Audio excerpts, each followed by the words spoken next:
Hello everyone, welcome to एडुक्वेस्ट।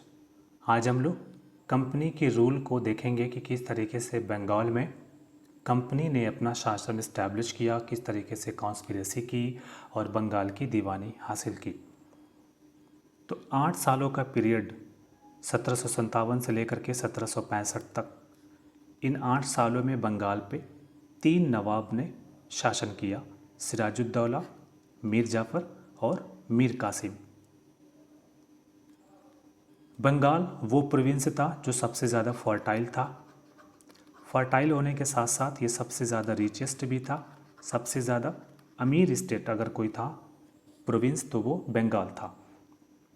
अंग्रेज़ों ने शुरू में यहाँ पे खूब प्रॉफिट कमाया, खूब मुनाफा कमाया, लेकिन फिर ये लोग क्या करते हैं, फर्रुखसियर के पास जाते हैं और उनसे एक रायल फरमान हासिल कर लेते हैं 1717 में। और उस रायल फरमान के तहत अंग्रेज़ों को प्रिविलेजेस हासिल हो जाता है। वो किस तरीके का प्रिविलेजेस, किस तरीके का विशेषाधिकार उनको मिल जाता है। वो विशेषाधिकार ये होता है कि अब कंपनी को टैक्स पे नहीं करना होता है, वो बिना टैक्स पे किए इंपोर्ट एक्सपोर्ट कर सकती थी और उनको दस्तक इशू करने का राइट हासिल हो गया था। लेकिन ये जो फरमान है ये सिर्फ कंपनी के लिए था। कंपनी के सर्वेंट अगर प्राइवेट ट्रेड करते हैं तो उनको टैक्स से छूट नहीं थी, उनको टैक्स पे करना था। लेकिन वो लोग दस्तक का मिसयूज़ करने लगे थे, टैक्स चोरी करने लगे थे, जिसका नतीजा ये निकलता है कि बंगाल को रेवेन्यू का नुकसान होने लगा। जब उनको नुकसान होने लगा तो चाहे जितने भी नवाब हों, चाहे वो मुर्शिद कुली खान हो, सिराजुद्दौला हो, अलीवर्दी खान हो, इन सभी ने उनसे अंग्रेज़ों से एक लमसम अमाउंट पे करने के लिए कहा, लेकिन वो पे नहीं कर रहे थे। वो बार बार मिसयूज़ कर रहे थे, टैक्स चोरी कर रहे थे और नवाब की नहीं सुन रहे थे। ठीक है, और यही वो रायल फरमान है 1717 का जो पूरा कॉन्फ्लिक्ट की वजह बन जाती है कंपनी और नवाबों के बीच में।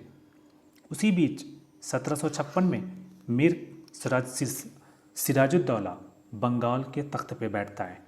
जब सिराजुद्दौला बंगाल का नवाब बनता है तो अंग्रेज़ सिराजुद्दौला को शक की निगाह से देखते हैं और उन्हें लगता है कि नवाब सिराजुद्दौला फ्रांसीसियों के साथ अलायंस करने जा रहा है और इस डर से कि जब भी कि भविष्य में अगर कोई लड़ाई होती है फ्रांसीसियों के साथ तो वो अपना बचाव कर सकेंगे, इसलिए वो फोर्ट विलियम का फोर्टिफिकेशन करना शुरू कर देते हैं, वो कलकत्ता को फोर्टिफाई करना शुरू कर देते हैं। लेकिन जब वो फोर्टिफाई करते हैं तो वो नवाब सिराजुद्दौला की इजाज़त नहीं लेते हैं, उससे परमिशन नहीं लेते, बल्कि बिना उसकी परमिशन के वो ये काम करने लगते हैं। जब नवाब सिराजुद्दौला को इस बात की खबर लगती है कि अंग्रेज़ फोर्टिफाई कर रहे हैं तो वो उनको ऐसा करने से मना करता है।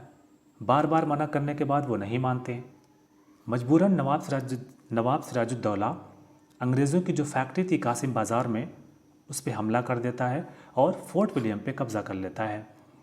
वहाँ पे काम करने वाले 146 लोगों को कैदी बना देता है, उनको एक छोटी सी कोठरी में बंद कर देता है और सफोकेशन की वजह से 20 जून 1756 को 123 लोग मर जाते हैं, केवल 23 लोग जिंदा रह पाते हैं।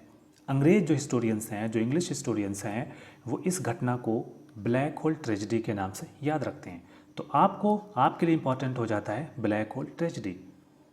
ठीक है, जब इस बात की खबर अंग्रेज़ों को होती है, जो कि चेन्नई में थे, रॉबर्ट क्लाइव उस वक्त चेन्नई में था, जब उसे इस बात की खबर लगती है कि बंगाल में ये घटना हो गई है, फोर्ट विलियम पे नवाब सिराजुद्दौला का कब्ज़ा हो गया है, तो वो एडमिरल वाटसन को लेकर के बंगाल पहुंचता है।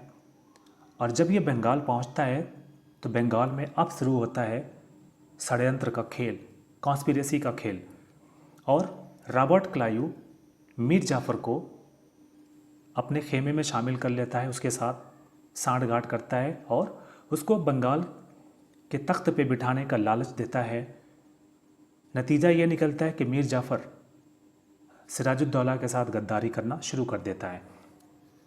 रॉबर्ट क्लाइव 23 जून 1757 को प्लासी के मैदान में पहुंचता है और सिराजुद्दौला की सेनाएं, जब सिराजुद्दौला और अंग्रेज़ों की सेनाएं जब आमने सामने खड़ी होती हैं, जब युद्ध की टाइम आती है, जब बैटल का टाइम आता है, उस वक्त मीर जाफ़र जिस टुकड़ी को लीड कर रहा था सिराजुद्दौला की, वो हथियार ही नहीं उठाती अंग्रेज़ों के ख़िलाफ़, वो हथियार उठाने से इनकार कर देती है और रणभूमि से बाहर हो जाती है।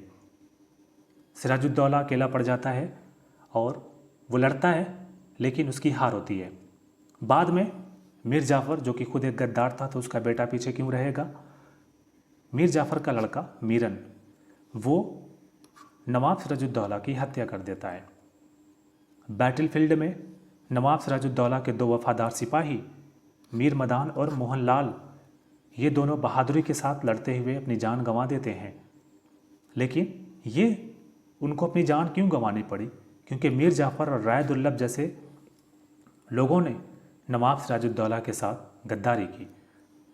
ठीक है, अब रॉबर्ट क्लाइव मीर जाफ़र को बंगाल का नवाब बना देता है और बदले में मीर जाफ़र अंग्रेज़ों को 1,77,00,000 रुपए रिश्वत के तौर पे देता है। अंग्रेज़ों की डिमांड यहीं से ख़त्म नहीं होती है, वो उससे लगातार डिमांड करते हैं पैसों की। फिर अंग्रेज़ मीर जाफ़र को लेकर के सस्पिशियस हो जाते हैं। उन्हें लगता है कि Mir Jafar Dutch trading company के साथ कोलैबोरेट कर रहा है और नतीजा ये निकलता है कि वो 1760 में इसको गद्दी से हटा देते हैं और मीर कासिम को बंगाल का नवाब बना देते हैं। जब मीर कासिम बंगाल का नवाब बनता है तो इससे भी वो पैसों की डिमांड करते हैं, लेकिन मीर कासिम क्या करता है, वो एक प्लान बनाता है। वो प्लान क्या था कि अंग्रेज़ और इंडियन सभी को इक्वल ट्रेड ड्यूटीज़ देना है, इक्वल टैक्स देना है, चाहे वो अंग्रेज़ हों या इंडियंस। लेकिन जो कलकत्ता में जो ब्रिटिश काउंसिल थी वो इस चीज़ को टर्न डाउन कर देती है, उसको मानने से इनकार कर देती है। फिर मीर कासिम क्या करता है, सभी को ड्यूटी फ्री कर देता है कि जाओ, तुमको भी टैक्स नहीं देना, तुम भी मत देना। और 2 साल के जब टैक्स फ्री करता है तो अंग्रेज़ों को नुकसान होने लगता है। वो जो भारतीय जो ट्रेडर्स थे, जो व्यापारी थे, उनके साथ कम्पीट नहीं कर पाते हैं। ठीक है, उसी बीच मीर कासिम अपनी आर्मी को रीऑर्गेनाइज करता है और कैपिटल को मुर्शिदाबाद से मुंगेर ट्रांसफ़र करने की कोशिश करता है। अंग्रेज़ इस चीज़ को अनफॉरगिवेबल ऑफेंस मानते हैं, वो इसको एक अक्षम्य अपराध की तरह देखते हैं। और फिर मीर कासिम और अंग्रेज़ों के साथ एक युद्ध होता है। 1763 में मीर कासिम को बंगाल की गद्दी छोड़कर अवध भागना पड़ जाता है। मीर कासिम जब अवध पहुंचता है तो अवध का नवाब सिराजुद्दौला और मुग़ल एम्पायर शाह आलम सेकेंड, ये तीनों मिलकर के कॉन्फेडरेसी बनाते हैं और ये तीनों संयुक्त सेनाएं फिर हेक्टर मुनरो से आमने सामने होती हैं बक्सर के मैदान में।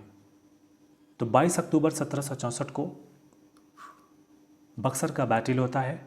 हेक्टर मुनरो और सिराजुद्दौला, शाह आलम सेकेंड, मीर कासिम, इन तीनों की सेनाएं आमने सामने खड़ी होती हैं, युद्ध होता है, हेक्टर मुनरो की जीत होती है। ठीक है, और फिर अगस्त 1765 में इलाहाबाद की संधि साइन होती है, जिसके तहत अंग्रेज़ों को बंगाल की दीवानी हासिल हो जाती है।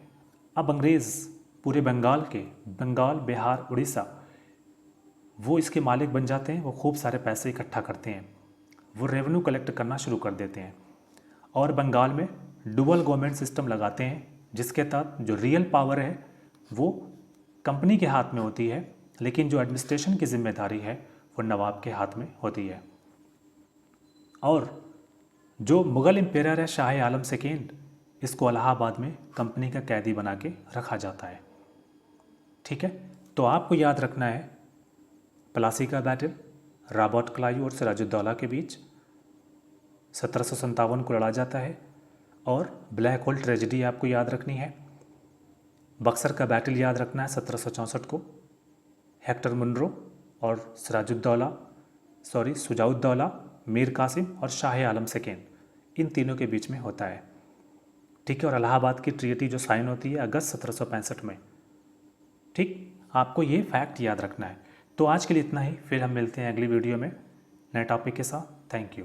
ये वीडियो आपको कैसी लगी कमेंट करके बताइए।